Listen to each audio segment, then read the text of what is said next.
नागरटीचे rate 2014 1500 रुपये acre होते, 3000 झाले. विचारा त्या ट्रॅक्टरवाल्याला, तो सांगते डिझेलचे भाव दादा 52 वरून 92 केले. कोण माया बापानं केले का? तुमच्या बापानं केले का? ह्या दाढीवाल्यानं केले. कोण केले? बरं, आता 2024ले यायच्यापाशी मुद्दे नाही आहे का लोकायले का म्हणून मत मागाव? मग यानं पक्ष फोडले, सुरत मार्ग गुवाहाटी.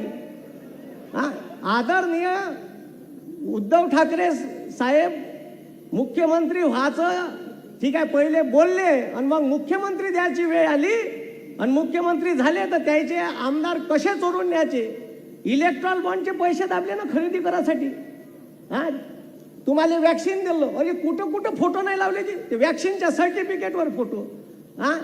त्याच्यानंतर तुम्ही मेले कोरोना तर त्याच्यावर बी फोटो. पेट्रोल पंपावर फोटो. म्हणजे टीव्हीवर पाहिलं का इरिटेट होते साल. एक फोटो इथं बी लावून दे. हेच जागा काय ठेवली आमची? अरे टीव्हीचं चॅनल बदलूशा लागते. तो आला का? आता ते पेट्रोल डिझेलचे भाव वाढवले तर त्या पेट्रोल पंपवाल्याने बी फोटो काढून ठेवले.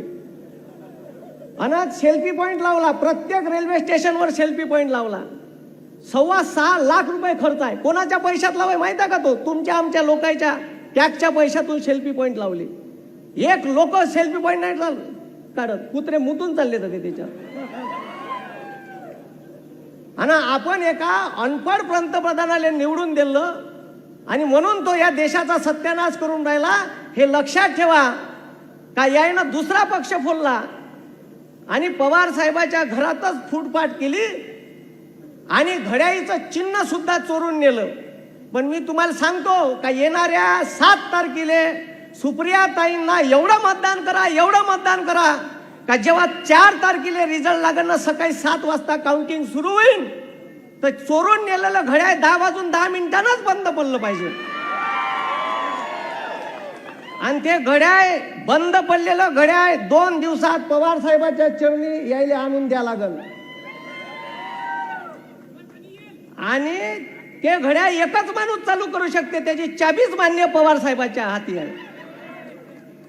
आणि पवार साहेबाच्याच मतदार महाराष्ट्रात नरेंद्र मोदीच्या सभा एवढ्या होतच नव्हत्या. बमार चक्रा मारून राहिला, इथं सभा तिथं. टार्गेट कोण? पवार साहेब. काऊन टार्गेट पवार साहेबाला करून राहिले माहित आहे?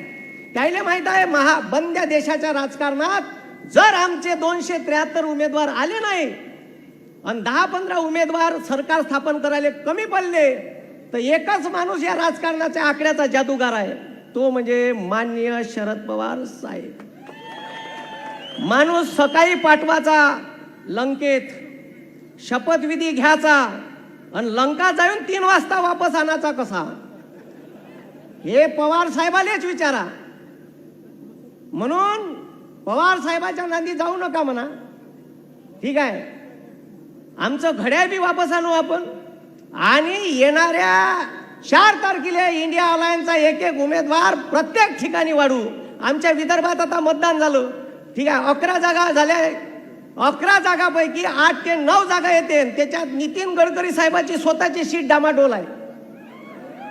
एक तर 50,000 पडून नाही तर निवडून येईन असं वातावरण आहे. एवढे लोक चिडून आहे, एवढे लोक चिडून आहे का तुम्ही? मी फिरलो गावोगाव. 3 नंबरचं बटन आहे सुप्रियाताईच्या नावासमोरील.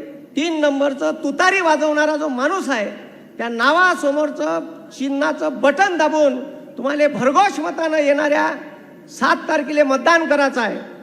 आणि प्रत्येकानं 10-10 मताची जबाबदारी घ्या. प्रत्येकानं 10 मतदान आपल्या गावातून आपल्या घरातून बाहेर काढा आणि मतदान केंद्रापर्यंत आणा. ही जबाबदारी तुमची आहे. आणि वातावरण अक्षरशः विरोधी आहे. मी चंद्रपूरला सभा झाल्या, तिथचे लोक काय म्हणे माहित आहे? मनगंटीवार साहेबाच्या समोर म्हणे तुमच्याशी वैर नाही पण आम्हाला मोदी नाही पाहिजे. एवढा विरोध.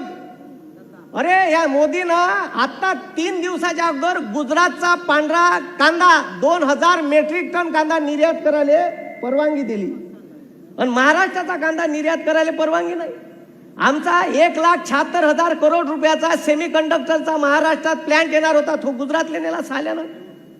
टाटा एअरबसचा प्लॅन्ट नेला. बरं ते तर सोडा, आमच्या गडचिरोलीत हत्ती होती. हत्ती, ते हत्ती जे आहे का नाही, ते हत्ती त्या मुक्याच्या पोट्याले पसंत आले ढेबऱ्याले.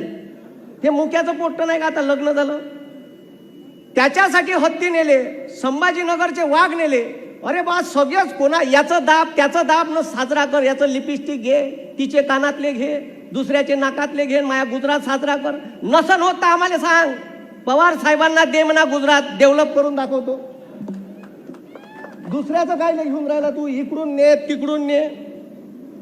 म्हणून येणारी निवडणूक ही परिवर्तनाची आहे. आपल्याला मिनिमम बॅलन्स लावलं, अकाउंटवर 1000 रुपये नसन तर 250 रुपयाचा डल्ला मारते.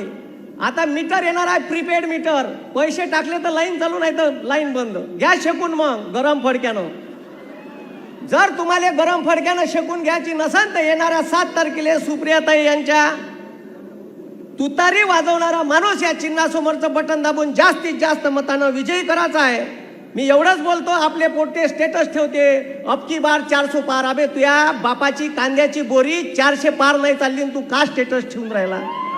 म्हणून येणारी निवडणूक आपल्या सर्वसामान्य कष्टकरी, शेतकरी, कामगार, बेरोजगार आणि या कष्टकरी शेतकरी मायबापाची आहे. याले न्याय या निवडणुकीतून द्यायचा आहे आणि आपल्याला इंडिया अलायन्सची एक जागा मजबूत करायची आहे. म्हणून बारामतीतून सुप्रियाताईंना जास्तीत जास्त मताने विजयी करा. इथंच मी थांबतो. धन्यवाद. जय हिंद, जय महाराष्ट्र.